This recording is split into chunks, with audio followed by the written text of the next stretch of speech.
కర్కాటక రాశి వారికి ఒకవైపు అష్టమ రాహు సంచార స్థితి జరుగుతూ ఉండగా 12 ఏళ్ల తర్వాత దేవగురు బృహస్పతి కర్కాటక రాశిలో ఉచ్చ స్థితిలో సంచారం చేయడము కర్కాటక రాశి వారికి విపరీతమైన సువర్ణపు కొత్త జీవితం ప్రారంభమైందని చెప్పి గుర్తుపెట్టుకోగలగాలి. కర్కాటక రాశిలో ఏ నక్షత్రాలు వస్తాయనగా పునర్వసు నక్షత్రంలోని చివరి పాదం 4వ పాదము, పుష్యమి నక్షత్రంలో 4 పాదాలు, ఆశ్లేష నక్షత్రం 4 పాదాలు కలిపితే కర్కాటక రాశి. రాశాధిపతి చంద్రభగవానుడు. వీరికి రాశిలోనే 12 ఏళ్ల తర్వాత గురువు యమునా నది పుష్కర సందర్భంగా ప్రారంభం అక్కడ రాశిలోనే ఉండడం, అక్కడే శుక్రుడితో కలిసినటువంటి గురువు ఉండడం వలన వీరికి వృత్తులలో, ఉద్యోగాలలో, వ్యాపారాల్లో, సేవారంగ కార్యక్రమాలలో ఎనలేనటువంటి కీర్తి ప్రతిష్టలు ఈ కర్కాటక రాశి వారి సొంతం కాబోతున్నాయి.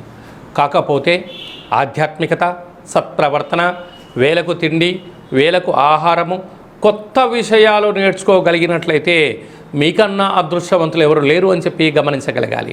అష్టమ రాహు కనుక దయచేసి ఎవరిని పడితే వాళ్ళని గొడ్డిగా నమ్మొద్దు. దయచేసి రహస్య చర్చలకు ఇది సరైన సమయం కాదు. అసలు ఇది వర్షాకాలం అవ్వడం వలన వర్షం పడుతున్నటువంటి కాల సమయంలో చెట్ల కింద ఉండడం కానీ, బైక్ పైన ప్రయాణాలు దయచేసి చేయవద్దు. ఎందుకనగా ఈ వర్షాకాలంలో ప్రకృతి విపత్తులు కలగడం వలన కొన్ని ఇబ్బందులు పొంచి ఉన్నాయి. భాగ్యస్థానంలో శని భగవానుడు జలరాశిలో సంచారం చేయడం వలన ప్రేమికులు చాలా జాగ్రత్తగా ఉండాలి.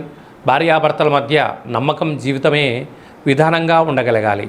అలాగనే వీరికి వ్యయంలో బుధాదిత్య రాజయోగము, ప్రభుత్వపు అధికారులతో చాలా జాగ్రత్తగా ఉండాలని చెప్పి గుర్తుపెట్టుకోగలగాలి. అలాగనే ఈ విశేషమైనటువంటి దక్షిణ ప్రారంభకాల సమయంలో వచ్చిన అష్టమి కావడం వలన బియ్యపిండితో ప్రమిదను ఏర్పాటు చేసుకొని తెల్లటి వత్తులు, కొబ్బరి నూనె వేసి దీపాన్ని వెలిగించి కాలభైరవాష్టకాన్ని వినడం, మీ మనసులో ఉండబడిన కోరికలను కోరుకొని నెరవేరాలని చెప్పి దీన్ని దానం చేయండి.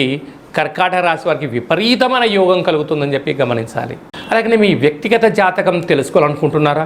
మీ యొక్క పేరు, పుట్టినటువంటి తేదీ, నెల, సంవత్సరం, పుట్టిన సమయం రాసి వాట్సాప్లో మీరు పంపించగలిగినట్లయితే 100 సంవత్సరాల జాతకాన్ని రాసి పంపించి మీరు పుట్టినప్పుడు గ్రహ గమనాలు ఎలా ఉన్నాయి, ప్రస్తుతం ఎలా ఉంటున్నాయి, భవిష్యత్తులో ఎలా ఉండబోతున్నాయో సవివరంగా సంపూర్ణంగా తెలియజేయడం జరుగుతుందని చెప్పి గమనించాలి.